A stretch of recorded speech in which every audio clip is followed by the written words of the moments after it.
Hello, filter-free America listeners. Welcome back to the Filter-Free America podcast. And I'm very happy to announce that on today's date, whatever the fuck today is, I'm not going to look at a calendar, I'm too tired. I've been officially bitten by all three of my snakes. All three of my snakes have bit me as of today. The newest snake just... Did I even mention that? Did I mention that to any of you guys? I think most of you who are regular listeners, you guys know up until just recently, I've had two snakes. One approaching 8 foot long red tail boa constrictor named Sissy. She's been the official studio snake for a long time. And then I had a second snake that's also a red tail boa. And she's not quite as long. She's approaching 5 feet now. I think she's right around 5. She might be a little bit over 5 feet, actually. I haven't measured her in a while. She's been growing pretty rapidly. But then a good friend of mine who owns a little hobby farm, and she's a little of a animal rescue person, as in whenever somebody has an animal they can't take care of anymore that needs a home, they bring them to her. She has like a farm, and she's got a boa constrictor of her own, and some chickens and turkeys and horses and goats and pigs and like some kids too. But somebody brought her a ball python. That's about, how long are you? I'm looking at her right now as I'm saying this. She's like, literally as I'm recording this ball python that just bit me in the thumb today is staring me down like I'm some kind of fat fucking rat that she wants to eat. But she's longer than Ghosty, so she's got to be over 6 foot, fully extended. And she's the newest acquisition. She's also in the Filter-Free America studio now. So now it's not only just studio. Sissy's not the only studio snake now. It's also Sissy, and then this other one, which I haven't really decided on a name yet. I've had it for a few weeks and haven't decided on her name yet. Should be calling her Fuckface since she bit me, but we'll think harder on that one. But she's what did I say, ball python? Yeah, she's a ball python. And I made a really dumb move. I was cleaning poo out of her cage. That's not the dumb move part, okay? You should clean the poo out of your snake's cage. You should clean the poo out of your own cage. Both metaphorically and literally in life. But, sorry, I didn't turn my phone off. But, I was reaching in there with, not barehanded. I'm not gross. I was reaching in there with a paper towel, a white paper towel, right in front of her strike distance. And, I was picking up the little piles of poo. And in retrospect, what I assume she thought was, cause she eats white mice, and she saw a flashy white thing, which was the paper towel picking up her poo. She probably thought that was a mouse because she doesn't bite, right? Like I hold her and snuggle with her and love her. She doesn't bite, as an attacking. So I think she thought I was feeding her a mouse and struck for the paper towel. And then she bit me right on my thumb and it bled quite a bit. And so that's now all three of them have bit me. The Ghosty, she's my littlest one. She bit me a long time ago. Sissy, the big one, she bit me just the other day or a couple weeks ago. And then now this one. So it's official now. All three of my snakes have bit me. Now we're in some kind of cult now, apparently. Welcome to the show. Filter-Free America podcast. That's the name of the show. If you start pit play by accident, please stick around. You might enjoy this or you might not. Either way, stick around. Let's talk about the show today. Interesting interview conversation that I had. I literally just had this conversation today. I've been super busy with the new job, and I work really weird hours, all hours of the night now and so forth. So I'm behind on recording, but I'm getting another one out to you this week. Recording another one tomorrow too. My guest is Paulo. Paulo is an immigrant from Chile, and he contacted me. Again, from the magic of Craigslist, me putting up ads looking for interesting people to have conversations with. Paulo contacted me via my ad, and he said he was very excited, wanted to come talk to me. Says he's got a lot of experiences in life and wanted to be a guest on the show. And so I'm like, hell yeah. I would have talked to him about just being an immigrant from Chile. I thought that was going to be enough. But turns out he also spent 10 years working on a cruise ship as a cruise ship crew member, not a crew member, but as part of the serving staff, so forth. And I thought, well, those two topics, you being from Chile and you working on a cruise ship, that's enough right there. Let's talk about that. So yeah, that's what Paulo is. That's his real name. His first name is Paulo. We're withholding his last name just to, keep it not as, so you can't stalk him or anything like that. But he joins me and we talk about a little bit about life in Chile. He started out kind of in a wealthy family, and his wealthy family kind of had some bad experience, I guess you'd say, and it had a big economic change in their whole family's wealth and position in Chile. And so we talk about that. Again, more family history. Ask him a few questions about what life is like in Chile. He didn't have a whole lot of time with me, so if this one's a little bit shorter and it maybe doesn't feel as complete as some of my episodes do, but it's only because we had a small window of time to operate in. But still, got a really good conversation out of it. What else we talk about? Oh, we talk about his 10 years working on the cruise ship. That's kind of how we finish up. And while the Chile stuff is interesting, once we get into how he got onto the cruise ship and what life was like working and living on the cruise ship, that was really interesting. We talk about sex on the cruise ship, people trying to traffic drugs on the cruise ship. He has a story about somebody taking a piss on the captain's table in the middle of the dining room on the cruise ship. And if we always got to have some kind of dick reference in every episode that we record, just about. He even has a story about a penis that was locked in a cage. I'm not going to give any more details than that. I'm going to let you put the picture together in your head. Penis locked in a cage. He has a story about that. So that's the episode. That's what we're going to be talking about. I will let you know, he has a very thick accent, for all my English only speakers. It may be difficult to understand. I understand him just fine. I didn't have a problem with it. And as I was listening back to the recording, it sounded well to me. I can understand him. But that's it. He has a Chilean accent. It sounds almost like he said it himself. I'm not just making this up. It sounds almost Russian, almost like a Russian accent. But no, he's from Chile. So yeah, that's what we're talking about. Before we get going, let me mention the sponsor of the podcast, simplewebsite.us, simplewebsite.us. One more time, simplewebsite.us. Regular listeners, tell them what we do. Okay, you can't tell them because you're listening. You don't have a microphone. Here, simple website. This is what they do. Okay, if you want to build a website on Squarespace, right, and you don't want to deal with building it yourself, right, but you do want a Squarespace website, go to simplewebsite.us because that's what they do, right? Their website builders exclusively use the Squarespace website builder and do the work for you. You don't have to get your hands dirty. You don't have to break a nail, right? You don't even have to lift a finger. Well, you have to lift a finger because you're going to need to type them an email to tell them how you want your website built. But that's it. That's really it, right? That's totally it. Like say you want to build a website to document all the times that your snakes bite you, right? You can do that, right? Say, hey, I want to build this website to keep track of all my snake bites. I want pictures of my snakes. I want some little tallies on there. And then I want like a little diagram that shows where on my body the snake bit me. I want that on there. And then they'll do that, right? They will put that together for you. The good people at simplewebsite.us can absolutely do that for you. Not a problem, okay? They will build your website from the ground up, just like they did the Filter Free America podcast website, which is filterfreeamerica.com. filterfreeamerica.com. America always intentionally misspelled with the letter K.com. So go check that out if you want an example.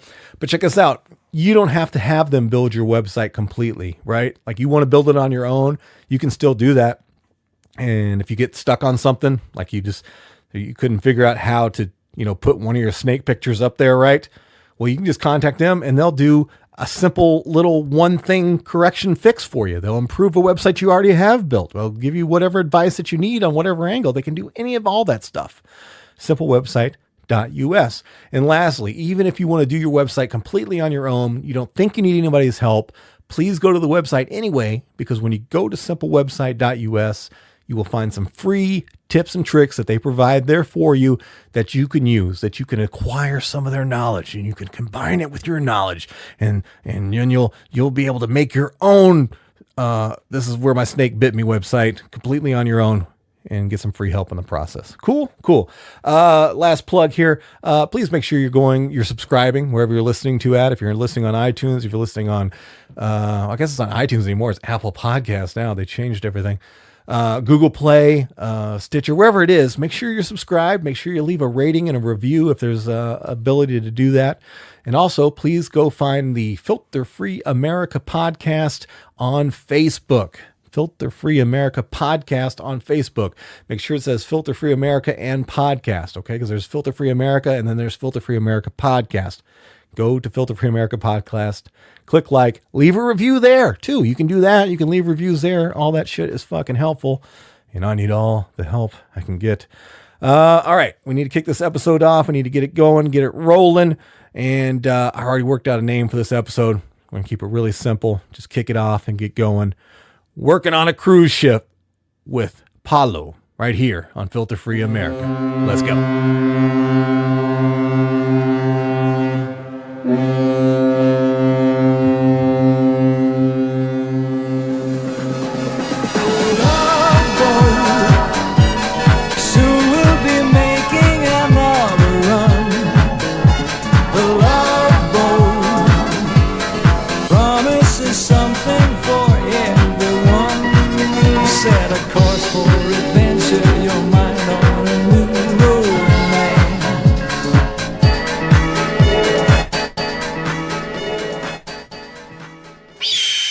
All right. So how about we start with this? We tell me what life was like, your first memories of Chile as a child. I was lucky enough to grow up in a community that was really close and was a Mormon community. Okay. So a church, Mormon church, but not that Mormon church that everybody have in the mind here in the United States. I was really close, really friendly. My dad built every single church in Chile. So that put us in a really good financial situation. Okay. So we were in private schools and we were in country clubs. And that is my age from the 6 years old, I remember, to my 16th. When you say a community of Mormons, I mean, what is everybody is Mormon? Is that No. Okay. I'm talking about the neighborhood I grew up. It was a really a big amount of people, so the church was really well received. Okay. And wasn't hate or anything like that. My best friend was Catholic, and my girlfriends, they were Catholics as well, and we're in the same neighborhood, and this church, they were 2 blocks away from each other. So it was really nice community enclosed. I remember that being going out going out on the street to play with my friends. Talk about when I was between 7 to my 16. You just go out and play. You don't have to worry about anybody. Everybody It was was a safe community? It's a super safe community, but that was the peace of mind that you have in always. Right. In the neighborhood, on any neighborhood. Wherever I go is how I used to feel. Okay. So that was a huge compared to what you do right now. Right. If you go that way. When did Mormonism? When did it come to Chile? Do you know the history of it? Do you know? No much. I grew up in that one. Basically, I grew up in that one. I remember when I was 1981.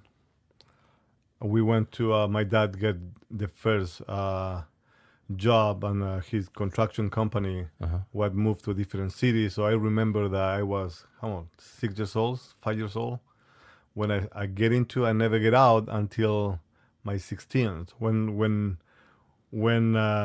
the church show something different, like my dad, for something that my dad didn't be responsible, he was kicked out, and that is the part that didn't get with me. Like, why you gonna kick somebody out? Or no, why you kick somebody out of the community for something that has nothing to do with him? Okay. But it's a blood related thing. Right. So it's stuff the basic of how live your life, how be a good person, how that is the stay with me and stay with me till now, Right. and try to pass to my kid. I want to ask you more about what had happened with that, but I want to get a little bit more background, kind of just in life in general, before you get to that drama that led to your father getting kicked out. Now you said that financially, you guys were in a really good spot, right? Yep. So his job did he own his own construction company? He owned his own construction company attached to the church. Attached to the church. Oh, so it was part of the church. No, was his fully portfolio, you want to call it that way. Oh, it was just church. Was church. Okay. Everything that have to do was about the church. An expert in building churches. Yes. Okay, that makes sense.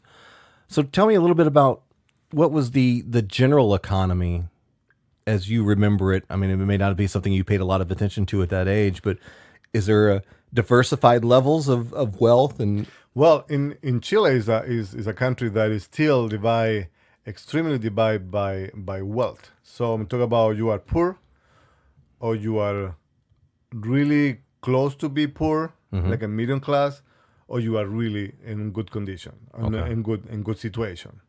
So this is how I grew up. I do have friends that my best friends, they were not on the same level financial that we did, and I remember to the level of or you go to a public school. If you have the money, you go to a private school. That wasn't an option. Right. If you can pay a private school, you're gonna go to a private school. There is a big amount of private school in Chile. Or you go to, I want to mention them. I go to Kingston College, or you go Concepcion College. They call college or the school, the high school. Right. So or you go to the English college, or you go to the French college. They are private as well. So if you are not in the range, you are not part of the group, for example. And we were, all my friends, they were more building on the country club, because everybody went to the same country club. So when you say country club, is it this? My idea of it is like it's a golf place to go play golf, and rich people we don't hang have out. a golf. I talk about tennis court, basketball, soccer, swimming pool, lake, Right. cabin, like a lifetime Okay. plus space. Gotcha. Golf wasn't still no big thing down in Chile. Is there the ability, like if you were to be born in a lower economic family, is it possible to move up? I mean, with education and certain employment, or is it people get kind of stuck in that system? You get stuck because a country like Chile is a country that is corruption go from any position and any level. Really? To go. I can talk hours about that. I mean, I see it. I see it for my sister that is still the only one living in Chile. But if you are friend with a friend, you can get in a specific position of life and salary. Is super hard to get out. Is super. It's one of the reasons that I decided to move out of the country. I didn't know that I'm never gonna come back, but it was really hard for me to get the job because my dad's story. Okay. Being part of the governments and stuff like that. That you are this child, like my brother-in-law, my sister ex-husband, he couldn't get in Air Force because she was married with somebody with the last name that is somebody's last name is connected to something happened 20 years ago. Okay. Before we get to that, let's do a little bit more groundwork. Just so I just want everybody to get kind of a picture of what life is like there. Your father did construction. What other job opportunities were there? I mean, for the average person, I mean, is there a lot of unemployment? Does everybody have a job? I don't know at that time. I was remember I was living in this bubble. Right. That didn't know what wealth life bubble was about. Yeah. I'm in a bubble that I don't know what's going on. Like Right. I just see myself in this position. I try to teach my kid, hey, you're gonna get 40, and you make sure you have something to lay on it. Right. My dad never provide that information, never provide the education to, hey guys, this is how life it is. Okay. You know. Did you have Did you have friends who were lower economic? I did. My Okay. best friend is still my best friend. He went up. He's in a good position right now, but was cost a lot of time and sacrifice and cocksuckers, and shit like that. That is how it is. Right.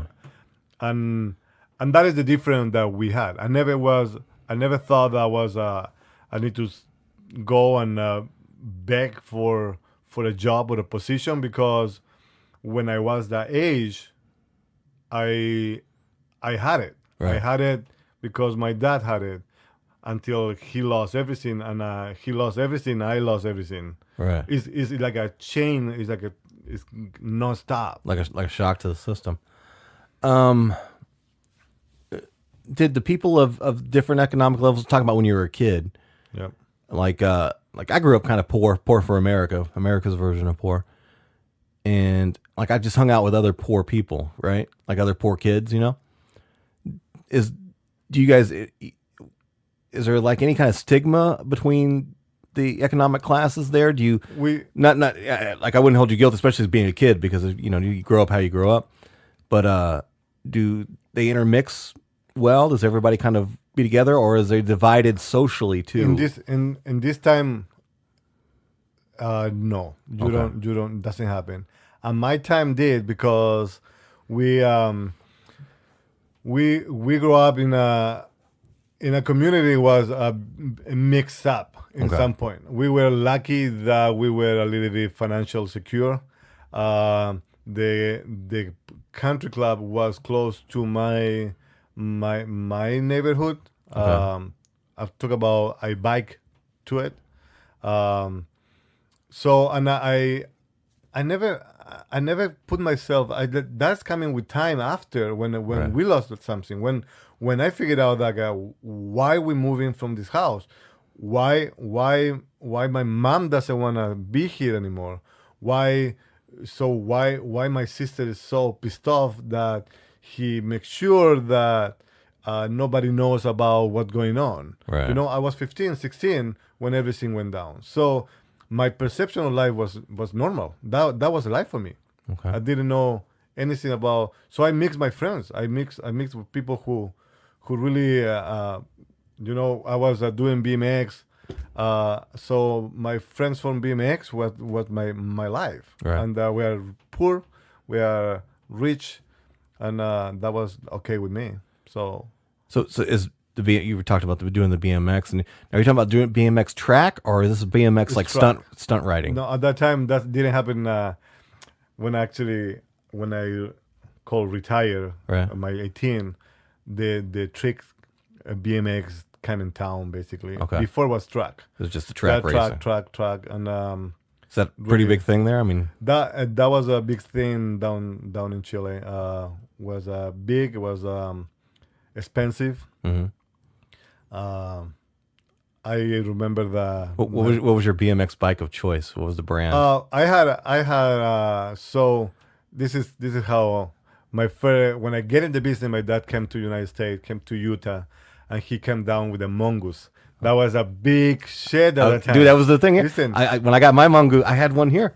I love that bike. I remember opening that. It was like having a Lamborghini as a kid, man. I was the best kid in town. I have a mongoose, I learned with that one later that was I switched to a hatch, and I built one from scratch. Just start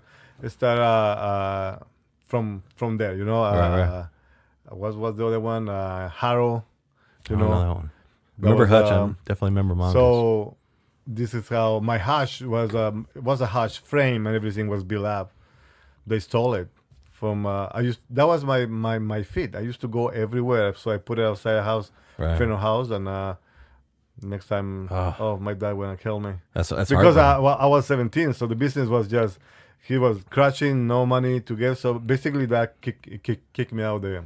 Oh, the wow. BMX, because couldn't get it You back. couldn't get your bike back. Tell me now. Again, I want to dive into what happened to your father with the family. But tell me about the government there? What is the government structure at this time? Well, What kind of? we gotta go a little bit farther. Okay, go ahead. You gotta go to 1973. Is the quote? How's it called? Coup. Yeah, Sorry, my English. yeah. But the coup happened, and my dad was in the other side was part of the government at the time. Okay. So when the military came and they take over, my dad was a really high level of government, you Okay. know. So his name was high. Now they went to, I don't know how much you know of the story. They killed thousands of people. Yeah. And but my dad's name was really high, so really well known name. So they couldn't go and get him, and he knew that. So he was afraid, but he was more afraid for his friends. Okay. So the government was kind of going in the way of become a Cuba. Mm-hmm. You know, Fidel Castro. Yeah. Fidel Castro with Allende, they were connected, they were friends. So that's when Pinochet say, "Fuck no, I want to take over this shit, and we're gonna kill everybody who wanna, get in my way." Right. Basically. What do you know about? Not to get too deep in the woods about this, but I'm always interested, especially when when U.S. influence comes into play in some of these events that happen around the world. Do you know about the time, either when you were younger or now looking back? Do you know any of the history about U.S. influence and things that were going on at this time? I do not. To be 100%, I don't. I do know the story because my dad. Right. I don't know how my dad. I know how my dad get out of that one. I know when he got detained and when he got tortured, when he was Tortured. yeah, Holy shit. didn't have a good time. Two of my uncles, one of the uncles that screwed up my dad company, he was really, really big in shit down there on the torture line. And Okay. Well, I want to ask you about that. Then go ahead now and tell me what happened. What happened within the family? It was, you said your uncle was basically the one responsible. Well, by my so you got those names in the family, and we got my two uncles. You know, I got Paul and Pancho. They were my mom's brothers, youngest brother. Crazy as hell. Mm-hmm. You know, they did a lot of drug. They just hookers, and they got the Cocaine is cocaine the drug? Cocaine, that Yeah. was a shit. You know, they were in that line. They did some job helping my dad here, helping my dad there. You know, and they got in that ball. Remember, my dad was maybe 15 to 20 years older than them. You Right. know, and so those kids, they just have fun with under my dad arms. And my dad put him, when my dad get in position that I need help, this company, I'm building 6-7 church in an area, in this region. Chile is divided by region. Mm-hmm. So in this region, I'm gonna put Paul in charge of this group and this is the car. So they spend the money the wrong way. They live the lifestyle they didn't have, and everything went down when one of my uncles they went both together driving, and they crashed. They have a gun on it. They pull the gun on the cop. When they come to pick them up. So that was A lot of drama. a lot of drama, a lot of news, and my dad's name was behind, and Because the they did church- it, and he was kind of above them. yeah, my It that falls that on was his his lap. name. The truck wasn't the name of the company. The church was related to them, so the church was in the news.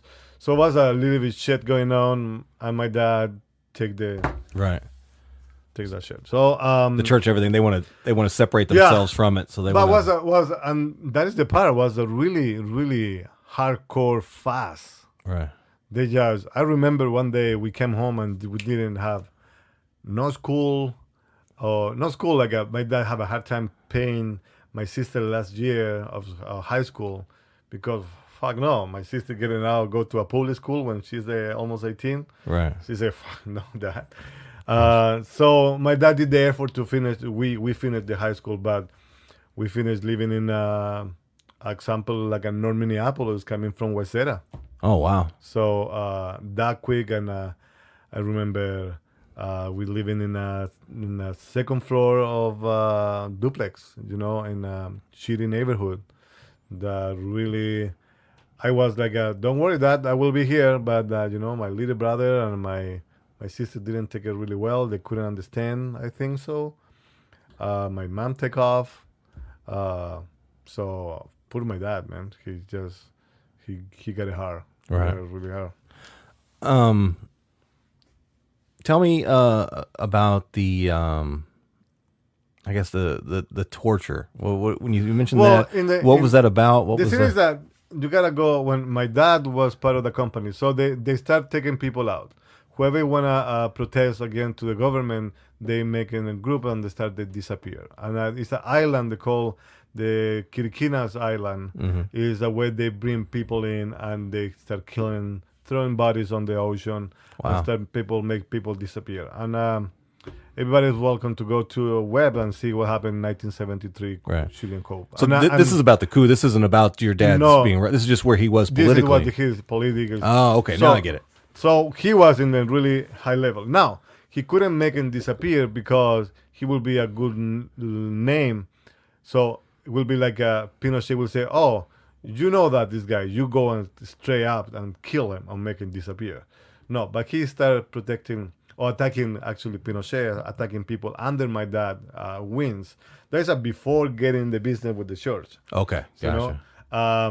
So that's when my dad did amazing things, like getting people in cars and go to the Andes and go all the way the Andes. People, the same way they cross here from Mexico to here, they used to cross him from Los Andes to Chile to Argentina to get away because they know they're gonna be, if they get him, they're gonna make them disappear. And he tells a story about people, wrap people around the shades of the car, really, really in places like under, like what he was telling about how they call when the horse pull a trailer or like a. So was it like a country thing? Okay, like a wagon or something? Like a wagon but pulled by horses. Okay. So he just make basically a bed of human bodies covered with haze on top, so they don't be suspicious. Help sneak them through. Sneaking through. So he got arrested once, and he was put on the island. He was tortured. But he was well known, and somebody else who was connected, who was part of the government, getting him out. But he was really hard to recover from that. He said, "I never recovered. I saw people die, and he never talked public. He just went quiet and say, I can do nothing about it, and I will get killed." Now, just for perspective, you mentioned before how it was like a very safe place to grow up for the most part when you were a kid, and there was not a lot of crime, not a lot of... No, for the same reason, too. Like, my position right now is... My position is super, like, what the fuck I'm doing? What I'm thinking that, what Pinochet did community-wise, people say can go out, can be people, can be friend, can be friendly. If you fuck it up, you are fucked. You want to be outed, you want to be in jail, and maybe they're going to kill you. Wow. So that's the thing that was the part that helped. Now I'm thinking that way. At that time, I didn't know idea what's fucking going on, What can you tell me what it's, because I honestly, I just don't know. What is the form of government there now in modern times? And now it's democracy. Okay.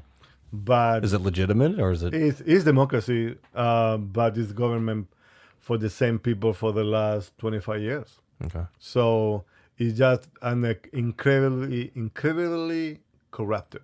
Okay. It's get to the point. I just read this morning that I want to put example. There's people from the government. They have houses in Waseda. Mm-hmm. Example, and they paying. Taxes, like they live in the countryside on a farm in in nowhere. Wow. So When you say corrupted, I mean, how does that corruption translate to the lowest economic levels? I mean, aside from like the the wealthy paying a tax that they shouldn't have, less than they should. But I mean, is it affecting the lives as far as, like you have to pay extra money for protection from the government? No. Okay. No. Corruption coming to the people who's a part of the government is making deals just to save themselves. Okay. And The rich people are using their money to influence. You go further that I'm the Minister of Education.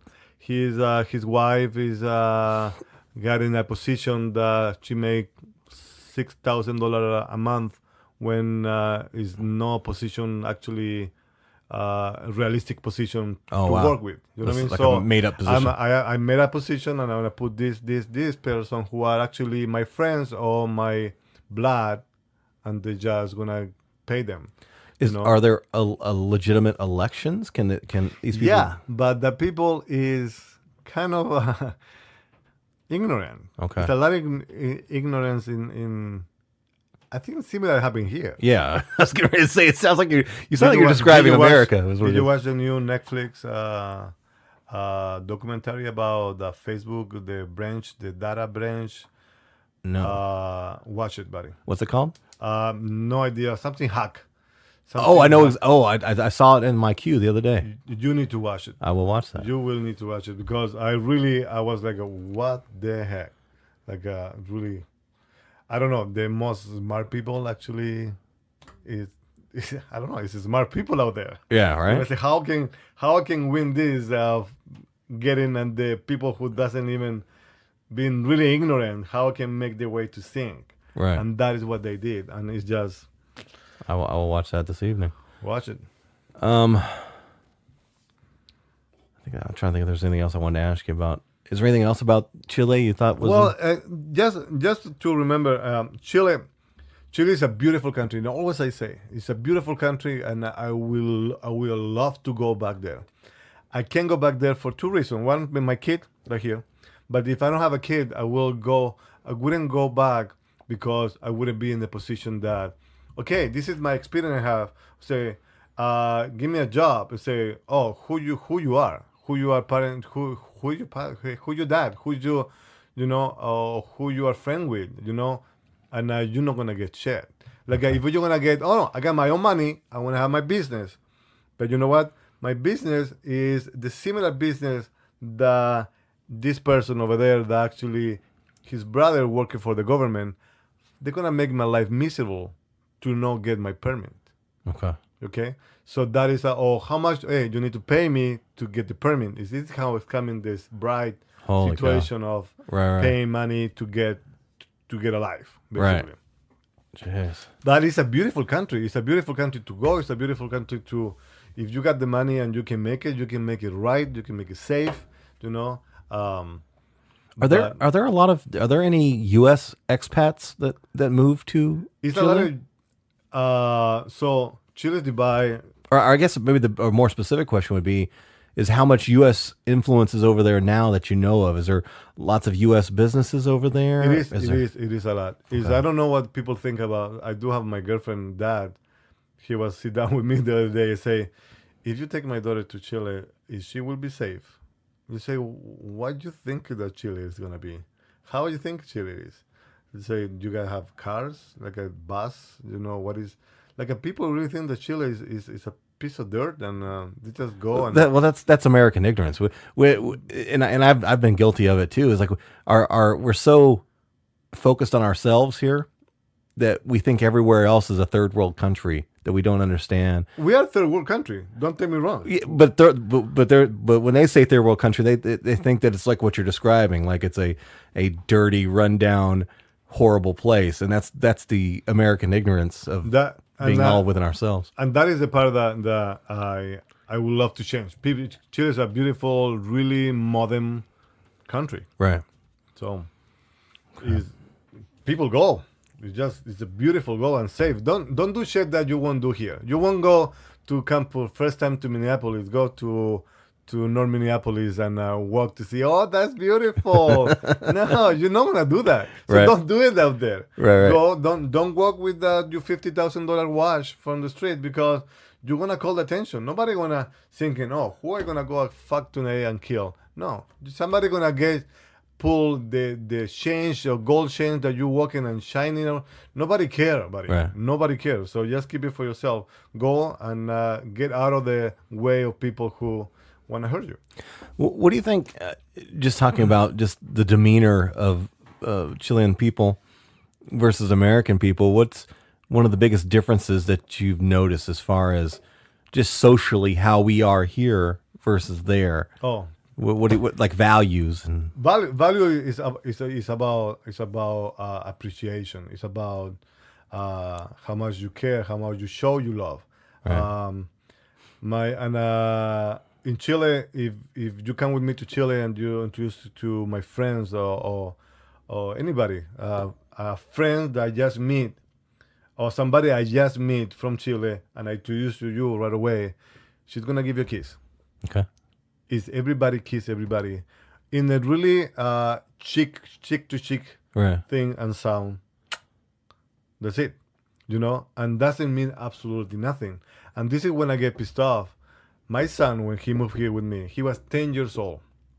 His first day, he was paired with somebody on elementary school, and the teacher, I think that for what they told me, they introduced the kid together, and he just went for a kiss. Right. That was his nature. Right. That's what his culture. But that's culture. So- And the other kid that was, oh no, whatever. But the problem is I got called out. They call him out. They call him. They call me. Say, hey, this behavior is not acceptable here. And I was like, Did they understand? Or the I time? make it understand because Yeah. I was after that they have a class like international class because he didn't speak English at the time, so he gonna be part. So I was part of that one as well, I was trying to clear say this is why you attacking my kid? Why you think that this is bad? Why you put it in the mind of the hey, you don't do that here. You don't do it, period. You don't kiss somebody right away. This is nothing to do with sexual, with being weird. Or It's like a handshake. It's a handshake. Right. It's nothing different. And that is the part that I call myself a hugger, because maybe because I'm getting old, I'm getting more hugger. I try to when I get some conversation, say, okay, bye.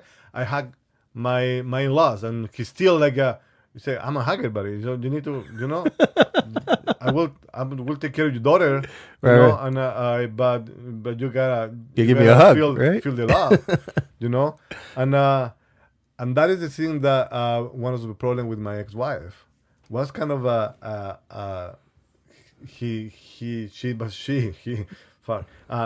she doesn't get touched much, Okay. but that changed when. Is your ex-wife, here. is she English or Yeah, American? She's, no, Okay. she's from here. Yeah, Okay. my ex-wife. I have only one wife. Oh, okay. Gotcha. And so that was the biggest difference with the American. I think that you gotta be focusing a little bit more. Show the love. Right. Show the love. I'm not talking about go and kiss everybody, and I talk about be more friendly, be more acceptable, be more. And we can go back to the racist shit, and but I'm not going to that point. I'm going more to be, show yourself. This is you can hold my hand if you need to. Right.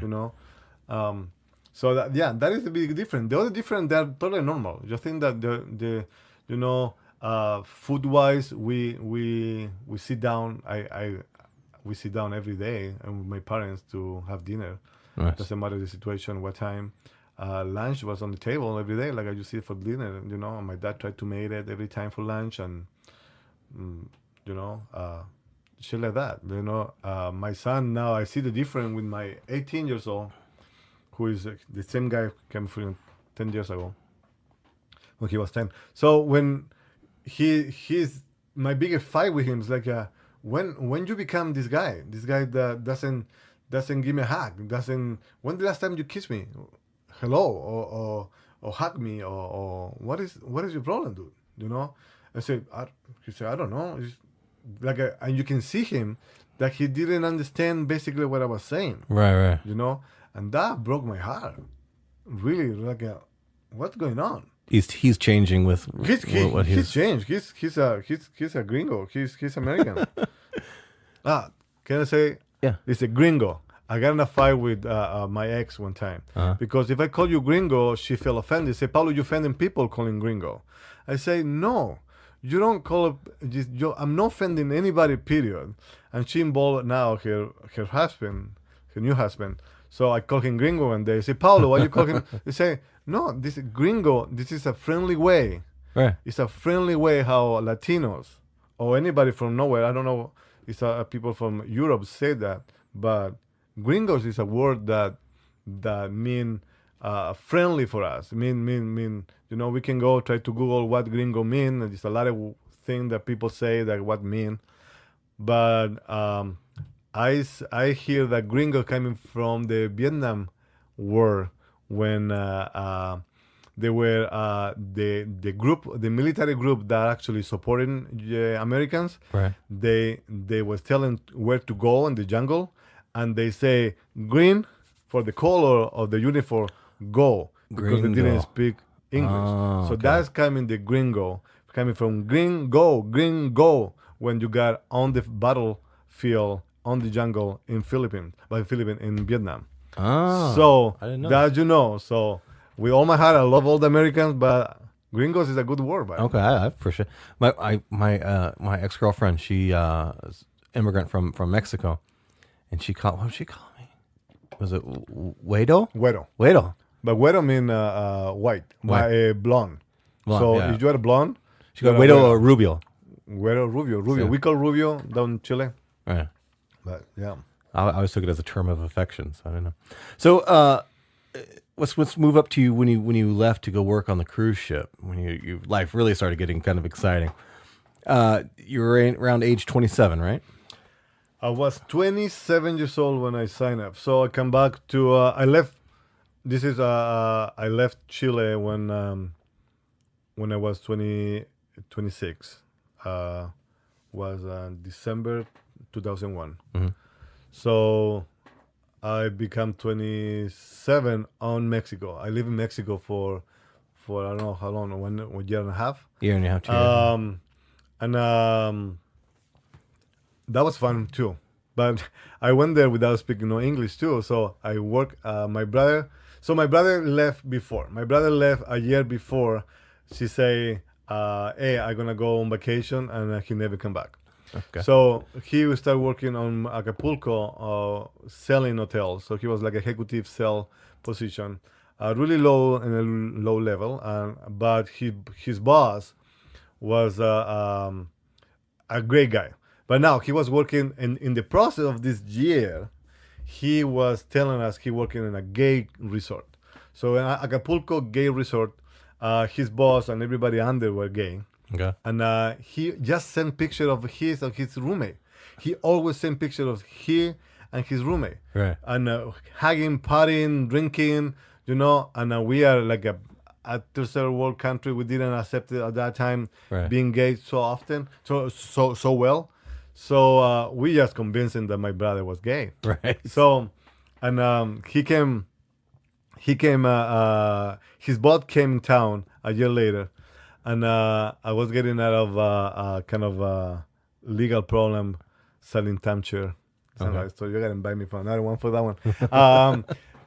So his boss come to me, and I was super assuming that my brother was gay. Right. Oh, you know what?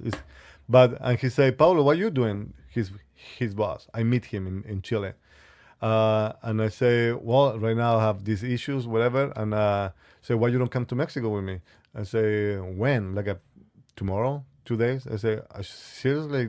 Yeah, you have passport? Yeah, I do. Okay. So 2 days later, I was flying to Mexico to surprise my brother. Right. But in my mind was my brother was gay, but accepted, you're gonna be okay. You know, this is my preparation. Right. I get to the airport and bunch of guys, all gays, Right. all gays, great people, but all gay. So I said, well, yes, my brother's gay. So I went to the lobby, and my brother, they call him and say, come down, we have the meeting, whatever. And is when his girlfriend showed up. Ah, So I said, hey, you're Paulo. Yeah. I'm his girlfriend. Like actually, yes, he was the only two people that wasn't gay on the whole group. That was kind of a good feeling that he wasn't, but I learned a great lesson living for 3 months with all these people. Right. They're great, and so I lived there, and we have I was in charge of the pool. I was living for $300 a month with free living and free food. that's pretty good. Makes $300 a month. That's not bad. $300 a month wasn't bad, Yeah. but the good part was a spring break. Okay. So spring break, the hotel was full of Canadian, and wasn't the hotel become a normal hotel. So it was Okay. girls and guys and It's a gay resort the rest of the time, but now they're just like they come get their Like I'm full. You gotta feel the everything. So right. that was Let like me so ask before we crazy. move on. Let me ask. You said it was homosexual lifestyle wasn't socially acceptable in no. Chile earlier. Has it changed any? Is it Changed a lot, okay? but went to the extreme. Like it get out of control, get nasty, get promiscuous, get really really ugly. Okay. To be honest, I was I and I this is how I see. I think everybody who had the experience that I have. That is not being gay. That is not being homosexual. This is being dirty. It's being Right. uh, Anybody can be that. You don't have to be just yeah, gay. You can just be gross or nasty. Yeah. A lot of kids they went to try the other side because that was the fashion. That was the thing to do at the time. I to make the story short, one of my cousin is HIV positive. He's living in Canada. He's been positive for 30 years, and one of the first ones positive in actually Chile. He Oh, moved sure. out and he left in Canada. He's healthy as hell. He's really good, but he tell me stories about how people didn't understand, how he didn't understand that, how he was lost. He was this is who I am. This is like I was pushing by the fashion, and that is the part that I don't appreciate on my country in that level. Understood. And I love them. I love my people in Mexico. I live, I work with them, and they're great people. I have the amazing time, super well respect. I don't have no experience. Somebody tried to get on me, Right. so that is they really are in my heart. They're really these people. But you gotta be out of the country. You gotta learn. You gotta have all the experience, life experience that I have to completely understand that people is people. They have the heart, whatever they think, whatever they want to be. Well, that kind of goes back to the same thing I say about this country. I think a lot of our problems and a lot of our ignorance when it comes to, other races and other things like that is just because of lack of exposure. And then we have all these ideas that we either create on our own or the leaders of our groups or our organizations want to put into our heads, like, well, we're not supposed to like Mexican people because of this reason here. And I grew up in southern Missouri, and there's a lot of ignorance about race and stuff like that there. And it took me having to, to make friends with people to understand things that I wasn't taught. I was taught to be hateful, and I was taught to be whatever. But when you get out in the world and you experience different cultures and different types of people and all that stuff, then that's where the education comes from. Where you really start to learn. So it totally makes sense to me. One part of Chile I wanted to ask you, what is there, maybe as you were a kid and what it is now, what's the drug culture there now? Is there, like here we have a lot of problems with heroin and opioid pills and things like that. In Chile is one called pasta base. I think pasta base is meth. Okay. Or you can correct me. Pasta base is the shit left behind when you're doing cocaine. All that shit that doesn't go on the cocaine bag, Okay.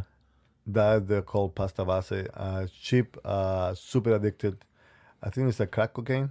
Oh, it's like crack. Okay. It's called it's crack cocaine. Okay. So it's Yeah, they that mostly is smoke it's it. big. They smoke it, and is heavy.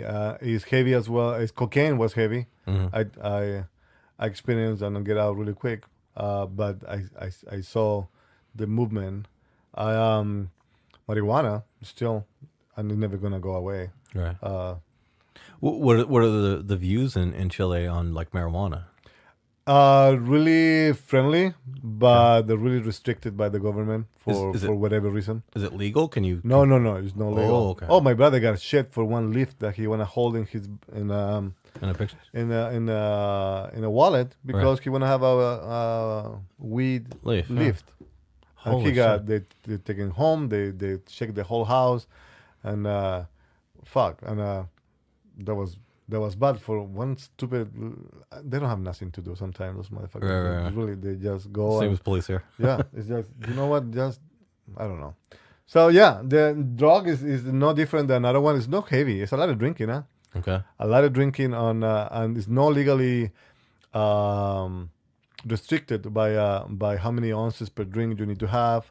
You know, I remember we don't use much ice. You know, you have a 16 ounces glass of pisco with Coca-Cola and 2 pieces of ice, and you got half of the glass with pisco. So you got 8 ounces on one drink. Okay. So you get Nice. really tolerance on driving. You get fuck if you get pick up driving with DWI. any Okay. you don't have any alcohol. You will get fucked. Gotcha. So let's jump ahead now to the cruise ship. What was there just wanted to try a new experience, or So what was your? I was in Mexico, finished Mexico. I missed my son, my big one who lived with me here, and I call my mom one day for Christmas, and my mom say, Paulo, somebody want to talk to you, and she put my son on the phone and say Happy Christmas or whatever. I couldn't hold it. I think that a month later I was flying. Yeah, February. I Okay. was 1 month later. I was flying back to Chile just to be with him or try to make it in Chile. So I was trying to make it in Chile, and that is a good point. I tried to go back to Chile and work in Chile and be with my kid. Fact, didn't work, and I figured out, say, I can't do this one. I can. Is it still? Are you still dealing with the stigma of your family? Okay. Yeah. You can do nothing with you. You know, at that point, I left my education behind. I didn't have the experience. I didn't want to be a contractor. I don't know if I told you. I'm a contractor, engineer contractor. That's That what was you do. My degree. Yeah. Oh, okay. I don't even know how to put a needle. You know, I'm a nail on the wood. It's how I lost all my experience. So this is how my friend. I got a friend. I say, Paulo, why you don't work in cruise ships? And I say, what you do in cruise ships? He say, you start as a busboy and you become whatever you want to become. And I say, how much you get paid? You can get paid maybe $1,000 a week, depending. Really? You know. Okay. And I say, okay, why not? But wait, I have to speak English. I don't speak no English. And she say, well, you're gonna get in the training. It's a company who train you for a period of time, and it take around 3 to 6 months to get hired. So you're gonna get in that. You don't have to pay nothing. You just go for training and be able to work for the company when they hire you. And I say, okay, so I want to do something on the side while I'm doing this training. In my first week of training, Miami office came in town for Royal Caribbean International. Okay. And everybody's welcome to the interview. It's because Miami office doesn't care what are you training. They just want to know if you can do the job, and I need to talk to you and we'll figure it out. Right. So she say, Paulo, I'm going to the interview. Why you don't come with me? I say, well, I don't have. No, I haven't. No, I don't speak. My English is. I lived for 1 year in Mexico, and my English was never get any better. Like I can have a conversation to find out where the bathroom is. And she's like, don't worry, memorize this. And she write it down my experience on my hand in my hand. I'm talking about my hand, so I write it down. Of course, she write it down on a piece of paper, and she write it down in my hands before we get the interview. So I memorized basically what I have to say if you ask me what is your experience. So my English was really basic, even, uh, really, really, really basic. I'm broken. So I memorize where I'm coming from. So they come in the interview. This is 2-minute interview to everybody. You hear people in and out, coming in and out. And this guy coming, I look at the table. I have like a setup, like a mise en place or setup table for serving. He said, "What is your experience, buddy?" I say, "Oh, see, look like you been in Mexico. Like where?" So I hear that I say in Puerto Vallarta, and I say something about what I was doing, and he never asked me anything else. He said, "Can you carry this plate?" And he was showing me, so I knew what he was telling me. Right. I was living that life, so I knew that how was. So that process was easy, but really broken. Barely I speak any English with him. I get out, I say I did terrible, whatever, and nobody gonna call me. Just fuck off. I know how it is. I'm gonna be ready for the next one. Right. That should be in a few months. So we left. We went to drink, and the next day morning, I got a call from the office, from. I say, Paulo, you got a offer. I say, what I mean you got an offer? You got a boat. You got a ship that you can get a job. I say, are you taking it or not? This is quick. This is yes or no? Yes. Okay. So in my mind, thinking when you got so I say yes. So I went, and I went to the office to see what is going on, and they told me, well, you gotta be in San Juan, Puerto Rico next week. I say, how gonna be in San Juan, Puerto Rico next week when I don't speak no English? They're like that. You want it, you don't. The company, they get money if they put me on the boat and stay for one contract for 3 months. For 3 months, they get paid a good money. So they want to send people. So they send people like motherfuckers, to get money. So I say yes. And I jump on the boat I was super scared. To get there was super easy because I fly from Santiago to Miami to San Juan. So everything was Spanish. Everything. Did they pay for your transportation? Everything. Okay. They pay everything. So I get there, and they just start training right away. Your life change. This fucking boat, the people who the management, they think they are military range because they carry the stripes. So you are ranked in base to stripes. So you got one stripe, you got two stripes, and a big stripe. You get position like that. So they expect him to be treated like a fucking military. No shit. So it's like what the heck. So you can see that right away. And I was a nightmare for my first 6 months. And I do have experience. For example, people, you have a training. You got like a week of safety training. And you got this guy in front of you from UK that English accent that I didn't know idea that you say what this guy is speaking. Like I was sitting in the back hiding, trying to make sure he's not ask any question. So that was he asked me a few times and I say I don't know. The only thing I knew it in English, and so I move, start working on the floor and with other people, try to learn what they say. Somebody asked me for give me a spoon and didn't know what spoon was, so I went to somebody who speaks Spanish. I said this person asked me for a spoon. So I said I repeat the word. Right. So I learned my English repeating people what they say, and I was. Funny story. I got a lady who asked me for scrambled eggs. Okay. So you don't have scrambled eggs in the menu. Right. You ask for scrambled eggs. So this is how was the menu. It was a brunch menu, and they asked me as a busser. So I wasn't me. I was helping basically. That's what I was going to ask. Are you not? You're not a server. You're I was just a busboy. Okay. So at that point, and she asked me for scrambled eggs. I wanted scrambled eggs. You say whatever, and I went to the kitchen. I say she won. I got the menu, and she said she won number 1 here. She won that. Like I don't know what I say, but I got the chef getting me the first item of the eggs portion. Are all the people, the guests on this cruise ship, are they all mostly Americans? Okay. Most of American. Okay, but the crew, the people you got hired with is not on the serving part. You don't see no Americans. Okay. Service is no Americans.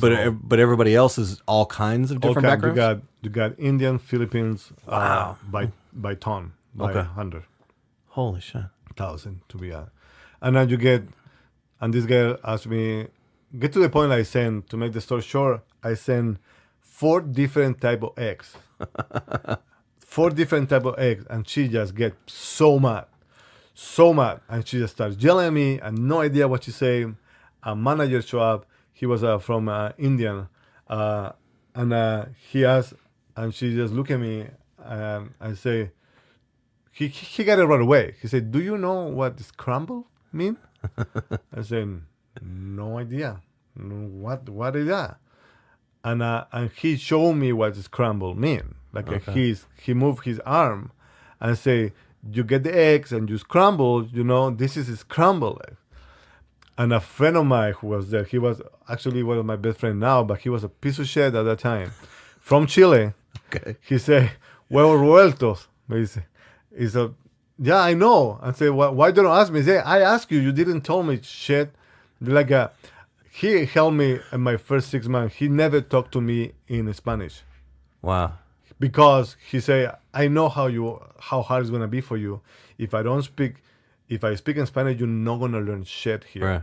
So that was and the same manager a few years and a few months later, because this 6 months was a nightmare. I cry. I just want to go home. I couldn't have communicate with anybody. The Latin community on that boat wasn't high to make friends. So my first 6 months was no fun at all. The money wasn't great because you was in the lower level. Right. So that half of the server was doing it. And get to the point one day that we're working on you get different positions, like a dining room, like a windjammer. The windjammer is like at the top buffet. So I was working there one day, and what you learn from people, you get words and you learn stuff coming. So my English was there. I was speaking English in some way or another. I was speaking English. But I learned that when you was tired, when you were fucked up. So people who was about to finish the contract, they're normally like, I'm ready to go home, I'm fucked up. I'm ready to go home, I'm fucked up. This is what you hear. I'm ready to go home, I'm fucked up. I'm so tired, I'm fucked up. You don't say tired, you are fucked up. You always say fucked up. Tired wasn't a word for me. And my boss called me one day and said, "Paulo, what's wrong with you? We see your performance is not, you're not doing well, you don't care. You are not working there like everybody.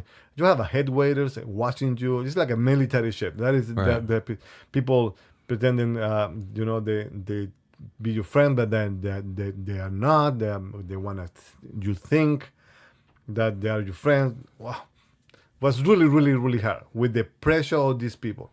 So he called me and said, "Paulo, what's wrong with you?" I talk about this boss, 2 stripe. Talk about dining room manager type of level, but they want you here in the proper manner. So I say, "What's wrong with you?" And I say, "I'm fucked up." And he just freak out. He's like, what you say? I'm fucked up. I'm really, really, really fucked up. And he say, wait, you can't talk to me like that. Who you think you are? He was really, really, really, really upset. But it was the same guy that 6 months before sent me for the scrambled eggs. So the guy told me, say, wait. Do you know what fucked up mean? I say, "No, I'm just tired, or I want to go home. I want to just, I don't know." I was trying to explain him what fucked up mean for me. Fucked up wasn't a bad word for me. Right. Fucked up was I'm tired. Right.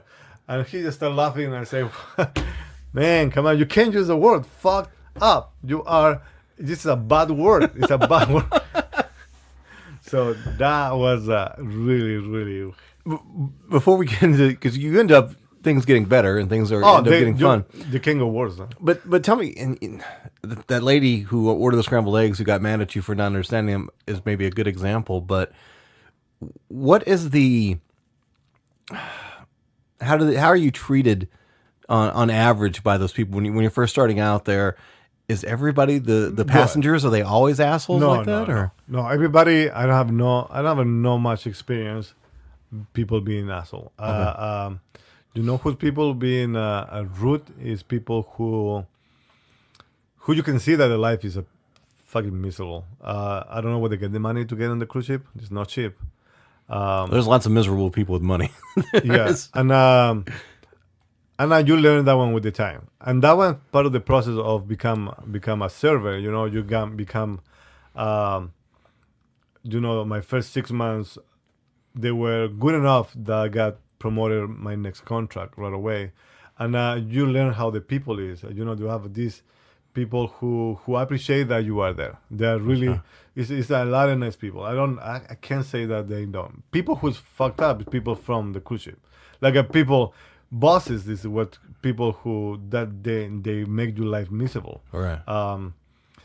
To the point that was typical to be fired. If you wanna quit, you finish your contract and you can go home. If you wanna quit today, you pay your own ticket and they drop you on the week on the airport, and they take you to the airport and make sure you are in the airport and you take off. Now, you pay for your own ticket. If you wanna get fired, you need to get fired till they pay for your ticket. So it's the rules that you got to follow.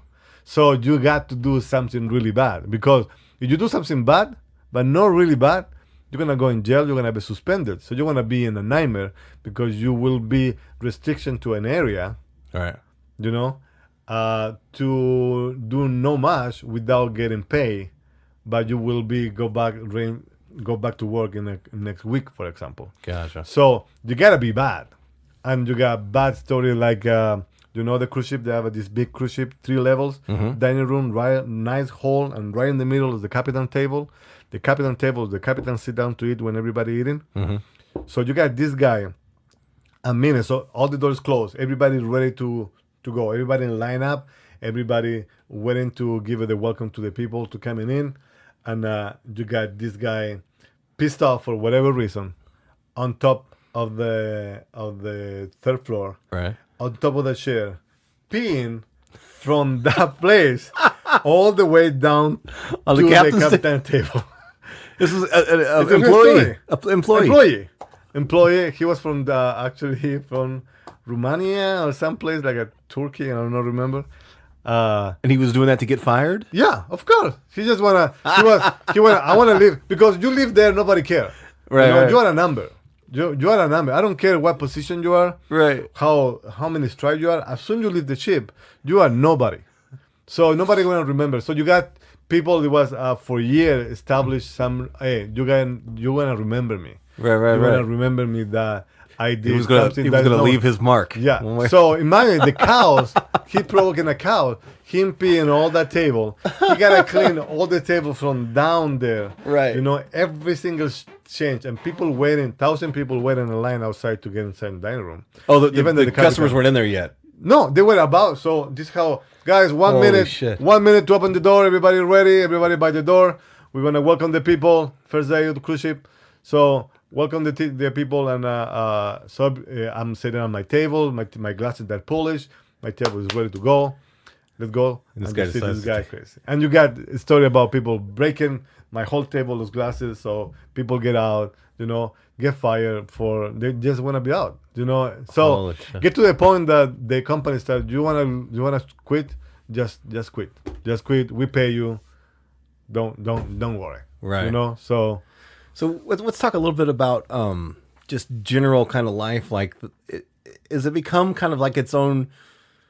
Once you're in there, once you have experience, once you make friends, is it kind of like its own, like a little city of people? Is the best time of my life. Okay. All the bad time, all the learning process was pay off with the friendship that I got friends and still friends from I quit I don't know how many years ago, but I still have friends. I still have friends of years and from everywhere in the world. My Facebook go from Latvia. Oh, crazy. friends from Bulgaria, from UK, from New Zealand, from Australia, from everywhere, the Philippine, Indian. You make a community really good friends. I did a live. We do have a crew bar. The company provide a crew bar, and that is a different also. It's a service crew bar and a staff crew bar. So it's divided by officers. Officers, everything have to do with marine, with the boat movement, Right, you know, right. mechanic and safety. You got the staff. That is like a hotel staff, you know, reception and entertainment, dancers and performance and everything like that. And you got the service staff that actually is qualified at this level. Okay. So Now, is this like a free thing for you? yeah, it's free. Oh, so nice. it's different. So you got think about this: a huge box, and the box is divided by a huge piece that you can walk. If you're a service staff, you can go out to work on the cruise ship. If you are in uniform and on duty, Okay. that is a no. Gotcha. So I gotta be in my zone of being an employee, like a Titanic. You know, Titanic. Everybody playing down, having Right. fun. This is actually how it happened. No This shit. is how it is. Okay. The crew bar is crazy fun. You can bring so cheap. You got a account, so you don't need money. You have account to go and spend. You gotta spend. Of course, if you don't pay, it's gonna be blocked. You got free food. You got everything is there. You got Is it good quality food, or do they? It's good quality food. Yeah, Okay. it's the same food. It's no. The life is great. The life is great. I can. The parties there are unbelievable fun. The staff, you know, the people who wanna, you know, the embedded position, you know, they just spend time with us because the fun is where we at, you know. What cruise line were you working on? Royal Royal Caribbean. And I've heard of them. I know they're one of the more prestigious ones. Are they top tier as far as high quality? Is quality on, well, they're growing really quick. For the same time and they're growing, they lack care of the employee. This is where all of my friends, some of my friends are still working on the business. Most of them, they left the company for go to different company. They care more about the income, you know, how much they're gonna make. Gotcha. Even that the boat there can be smaller or the company can be smaller. They go for better quality. Doesn't mean that is not fun. You can get more fun maybe, but you can get the benefit like you can get in other companies. That's what I hear. Right. This is what I saw a lot. A lot of people. But you know what? It's a great experience for anybody who want to be in the 20s, 21, 22. Get to work for 2 years on a cruise ship, know the world, and make some money. Not spend. Be smart. Save the money Save your and money, come back here and do your life. Right. I think that it's fun. It's crazy fun. It's unbelievable fun. I met the mother of my kid there. Right. So let's talk about what kind of living quarters are you provided? Is it do you have to share a room? Is it yes, so you get there like compared to the room we're in you gotta here? say, this is the whole. You know, this is let's cut it here, and this whole room you have for 2 people. Okay. You got a bunk bed, Bunk beds. single. So a lot like being in the Navy then, for It's real. a Navy. Think Okay. about the Navy. 2 bed, 1 bathroom that you can shower and chat in the same time, basically. Right. And that's it.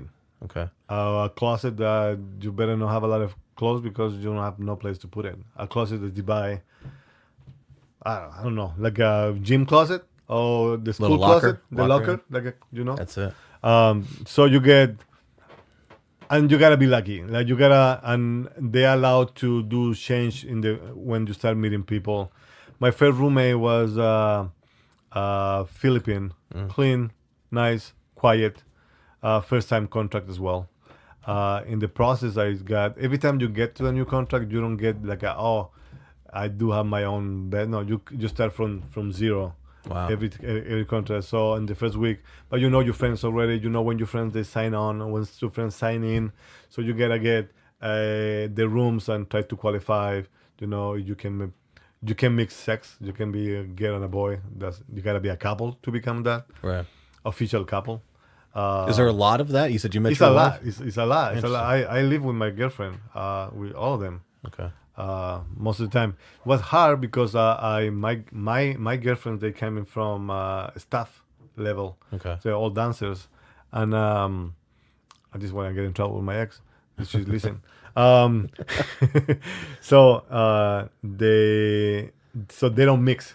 Right. So to mix them, that was a issue. That was so I had to apply. I need to this how range came into the picture. How friend you are with these people. Like I got favors for.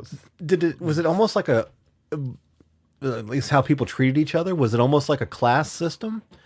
Did like the staff level, did they kind of look down on the servers? And was there a little bit was there that kind of tension? They did, but not a lot. Not a lot, okay. Because in the end of the day, when you are a day off, everybody look the same. So Right, it's not you can find like I didn't have a problem because I was server in a private dining level. So my interaction was with all the staff people and a high level. My restaurant was small, wasn't in the big restaurant. This is how I hanging out with all these staff people. You know, they're more fancy and stuff. So they give me hard. Some people they give me hard time because I become friend with them really close, and they say why you hang why you go to watch the show. We weren't allowed to watch the show. Really? So I just sneak it around and go. I know where to go and where to sit down and just make sure. But they know I was dating one of the dancers. So you find somebody that, oh, Paulo, somebody saw you walking here and there. I say, what? What was the problem? Well, so the situation starts changing with the time. You know, learning the people that actually I was in a serious relationship. I'm not trying to go and fuck around. It's a lot of fucking around that can get to the point that you can get in trouble, right? You know, problems. And limitation, and you can find condos and like a new condos, like a water fountain. You find balls with condoms, so you can go and use it and be a little bit more. Well, I want to ask you more about that. Give me. Well, first, tell me, what was your work schedule like? How many hours a day on and off, and do you have any days that are completely days off? I have no service, never. Okay. I work. So the boat would do port. You work in breakfast and dinner. When you do at sea, you do breakfast, or lunch, and dinner. You always work dinner. Okay. Dinner always was there. You gotta be in dinner. Everybody. Okay. That is no excuse. And basically everybody start working at 5. So the boat take off at 4 o'clock from port. And you get, I gotta be at work at 5:30. So I gotta be in the boat at 4. You know, it's like a go to work. So we have a lot of time off. We have amazing time on the place that we went.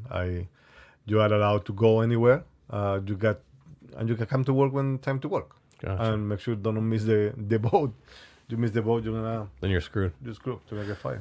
Have you ever been on a cruise ship when like an emergency happened? My first big storm was in Alaska.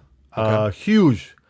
They scared shit out of me, and the boat moved really, really hard. We tie everything up. We know that was coming, so we tie up. You don't see that happen on just those videos that you see sometimes. Where all the tables are sliding from one side to the other. We prevented. We are. My boat was pretty new, so was everything but set, so easy to no move. And now we rescue a fishing boat was sinking. Really? Yeah, that was a fun part. I saw the whole thing. We do have a little jet boat. Okay. That they put it down, and Tanya took about 2 people boat. Oh wow. With some space for bring somebody in.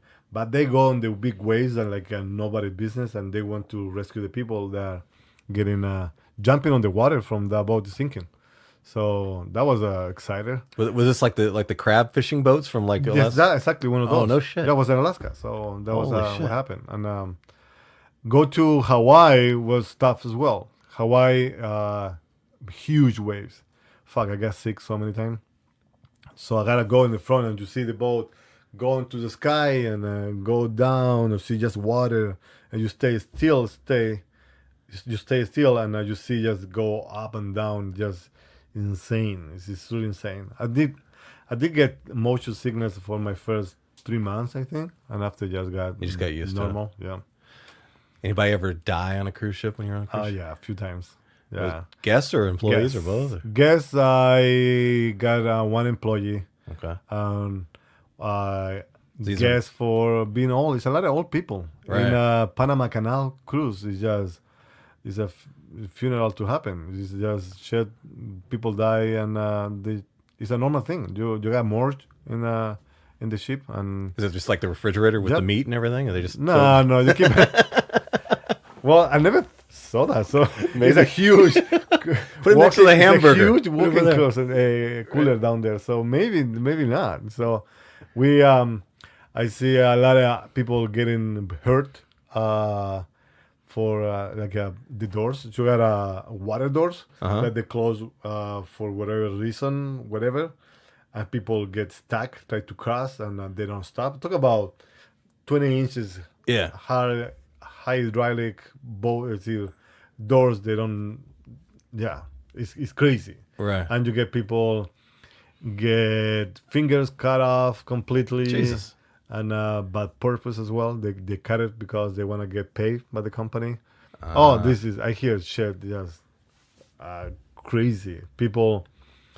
One of a funny story about, I have a girl who want to get fired. So I get this beautiful girl who he just want to get fired. It was really close to mine. And she say she's making connection with customer, and she just want to get fired next day. So she told to the customer that the customer went to talk to the front desk that she found her in her room fucking her husband.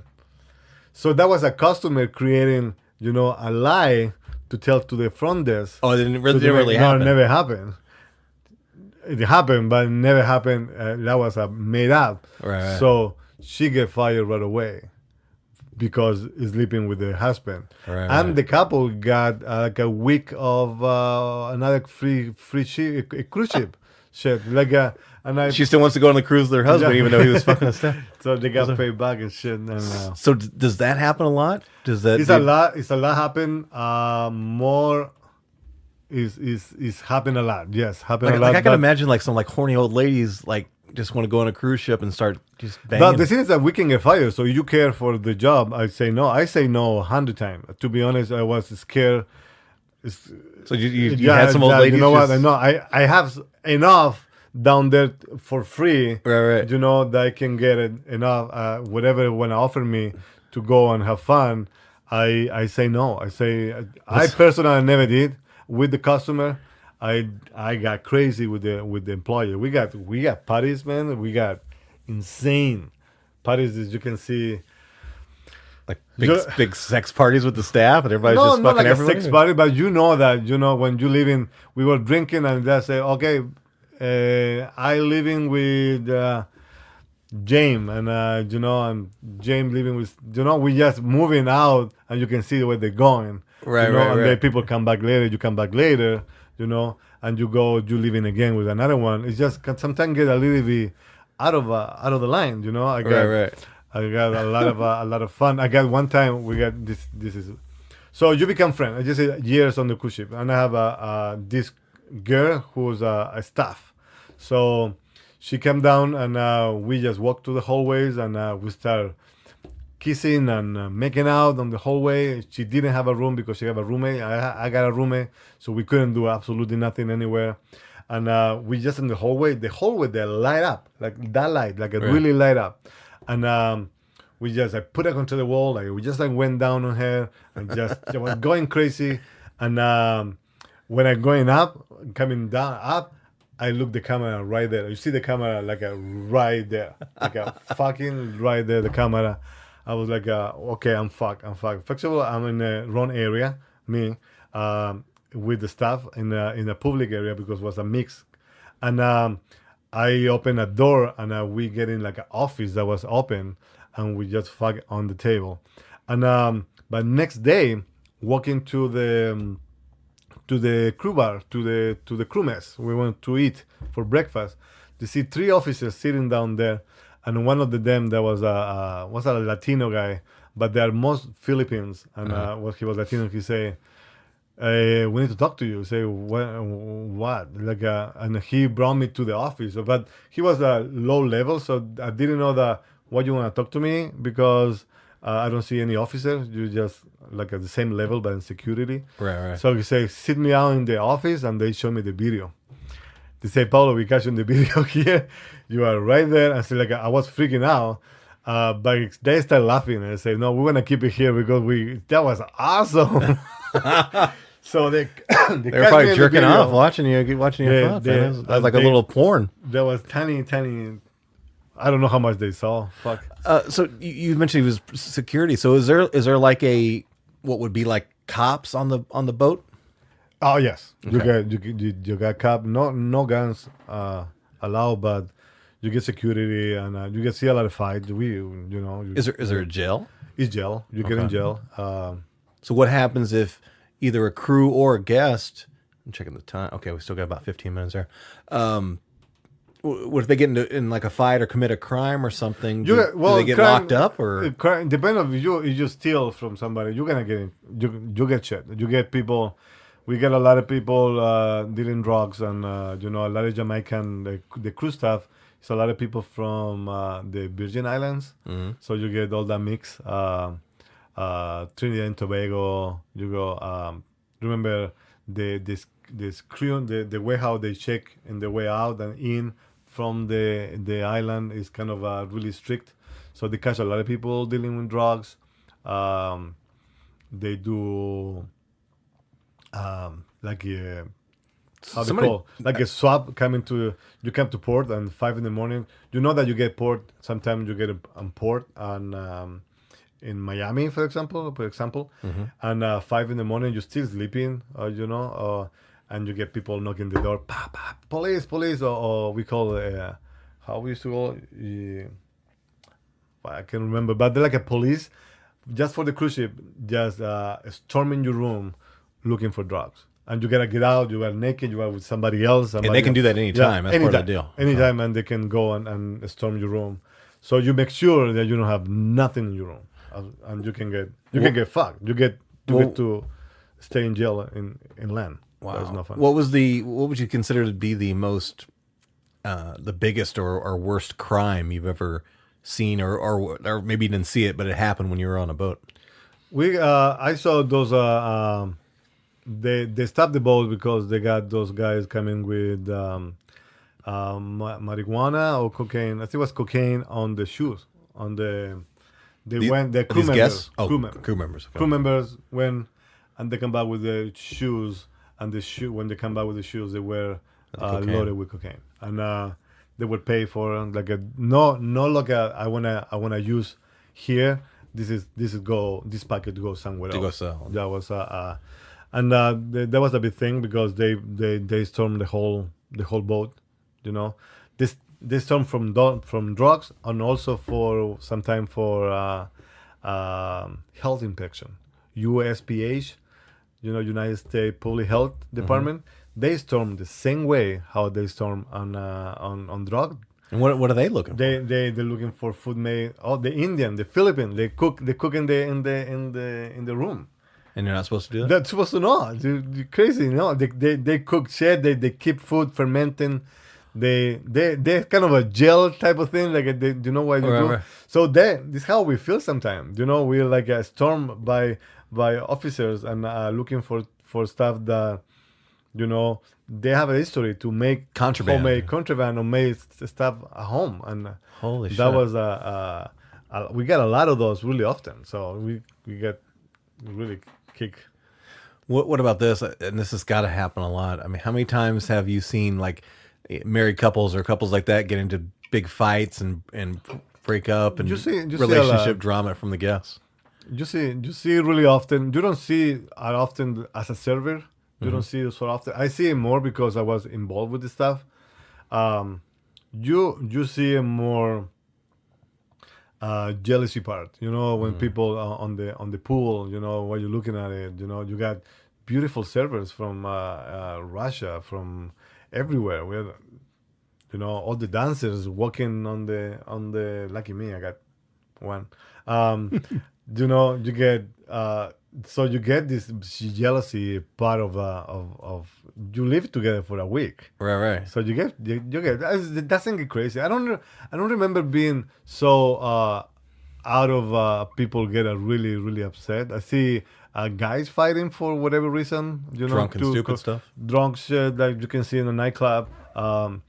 The most awesome thing I ever seen in my life on the cruise ship is in a gay cruise. Okay. So cruise ship, we are not allowed to participate on the customer parties, but for whatever reason we can do it on the gay.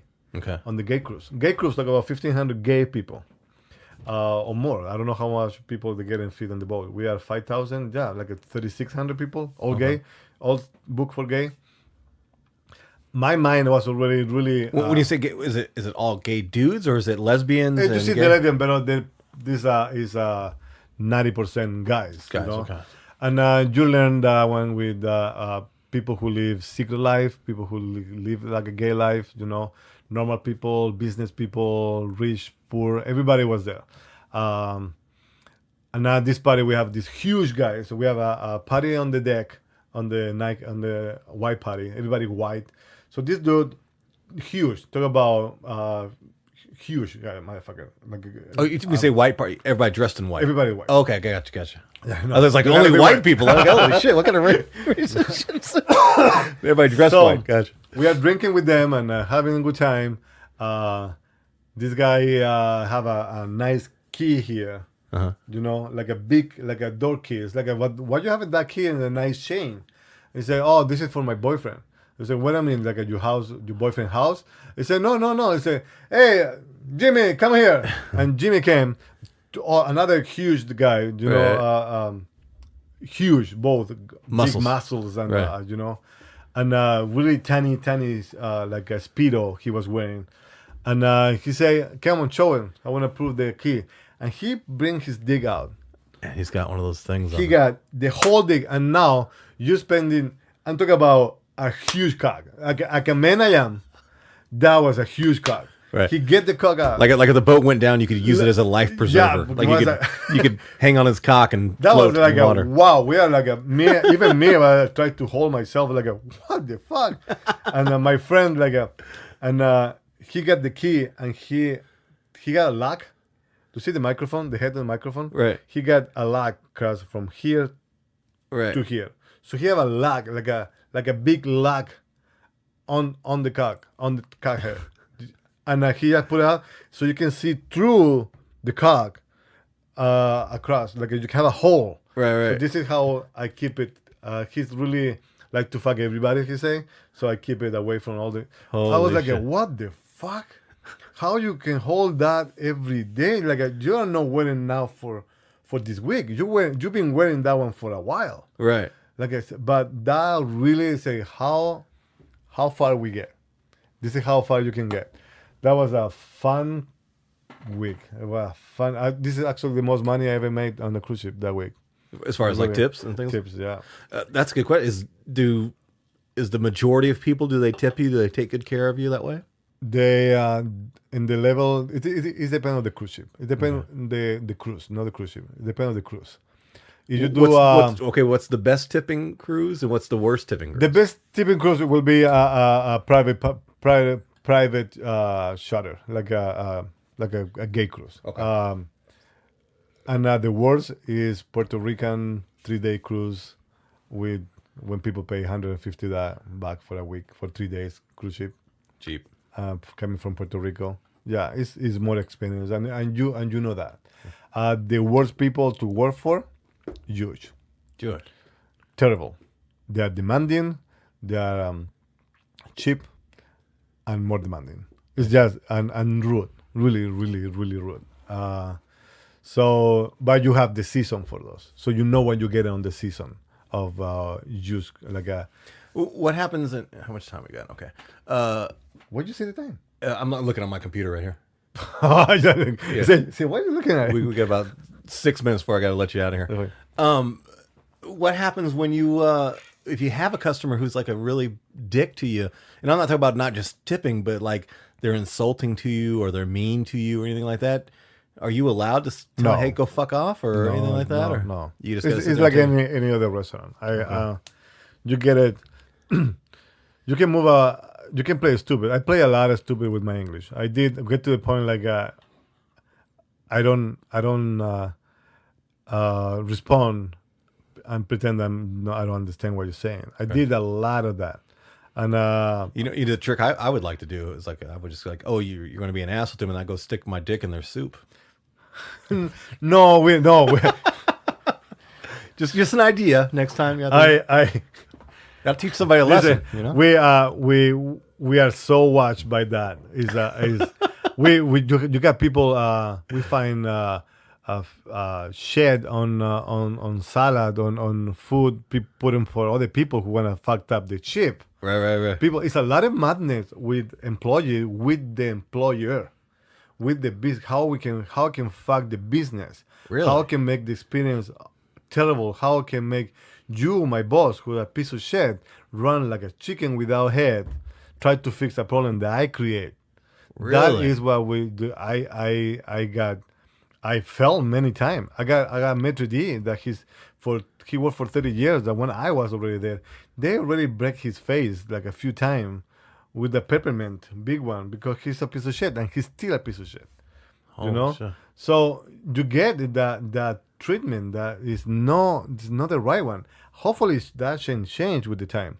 If that change is being changing when I was there, so probably doesn't happen anymore. But they get stories of people sleeping with the server to get better section, better seat, better count of customers. Right. So get really frustrated when you get there. It's fun, yeah, it's there. Fun is crazy. I'm still recommending it. I still recommend to everybody.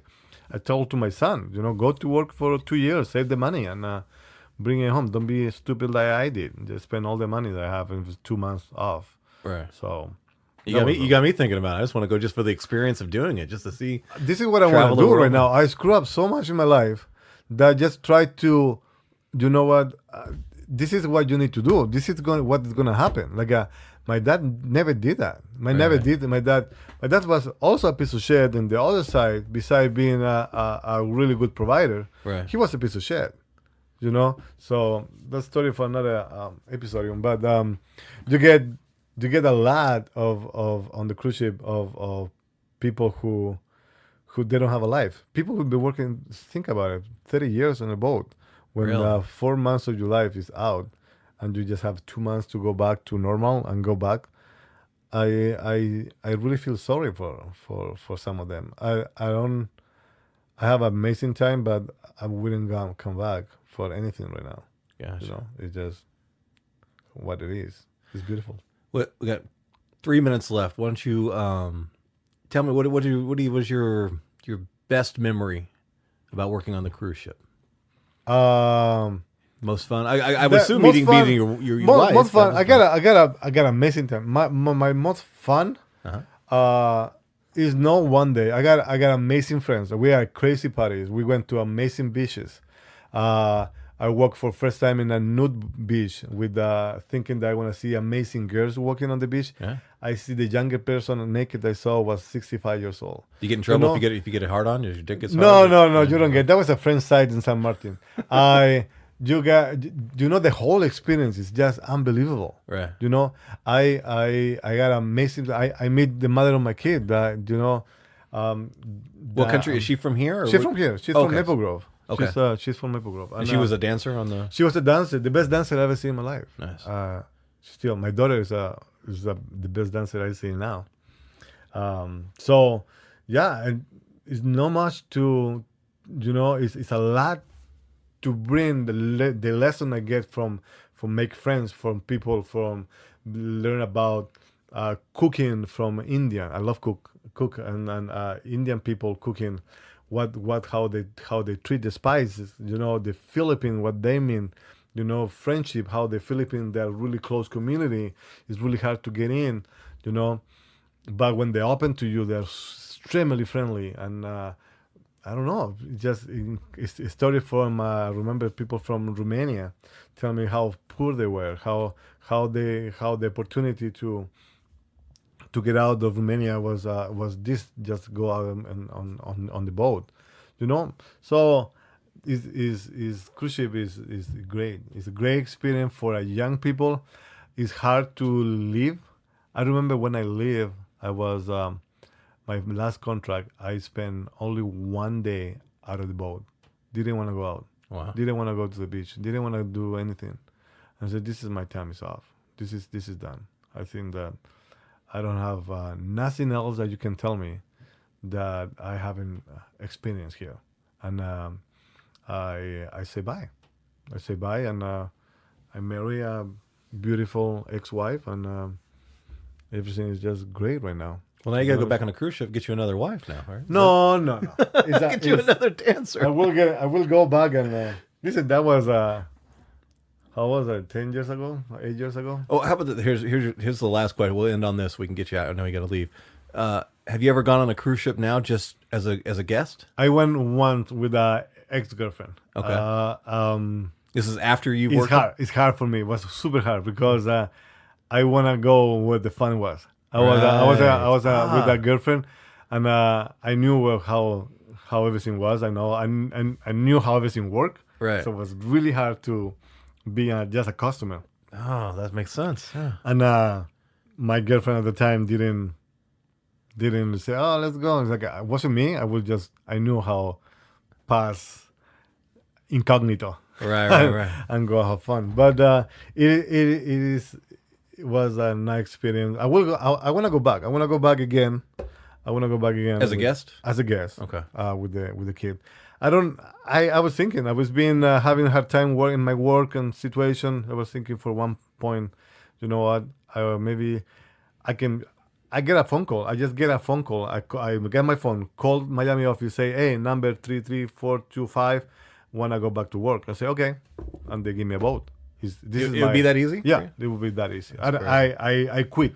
They didn't let me go, so I can come back in good standing anytime. So, dude, it was a very awesome story. I enjoyed, especially the learning about Chile, more about that. But the idea of the yeah, man, we had to have you back on. We didn't get all the stuff, so. But we'll let you get out of here. Let you get to your kid. But thank you for coming and having the conversation. Oh, thank you.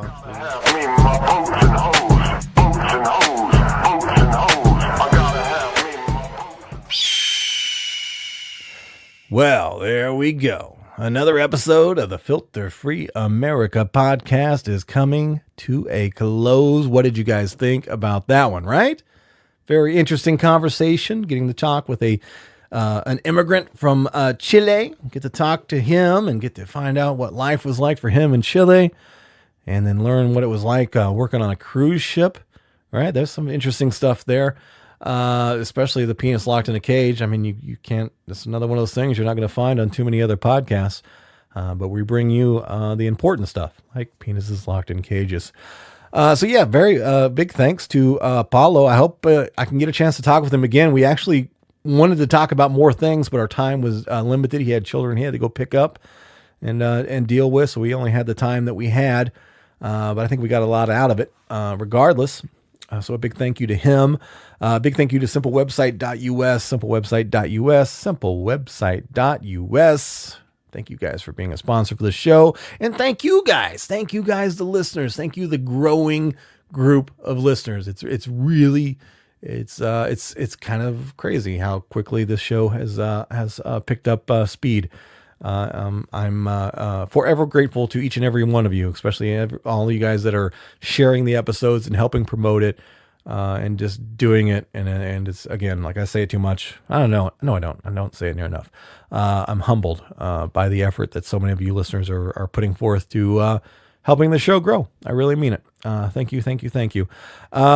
Make sure you spade, neuter your pets and children. Make sure you keep seeking the truth. And what's your positive? We got to have a positive mission for the day. We need something a little bit different, right? Let's see. Oh, here's a good one. Since Paulo, he worked as a server on a cruise ship. Here's your positive assignment for the day. Next time you go out to eat, even at a sit down restaurant or just maybe a fast food restaurant or wherever, be extra courteous to the person serving you, right? I'm not talking about just tip. I'm talking about treating them like a human being, right? Tell them, hey, I'm thankful. Thank you for, bringing me that soda. Thank you very much, even though soda's not really good for you. Thank you for bringing me that lemon water, right? I appreciate that. Let them know that you appreciate the service that they're giving you, and you receive that service with respect, right? With humbled respect, right?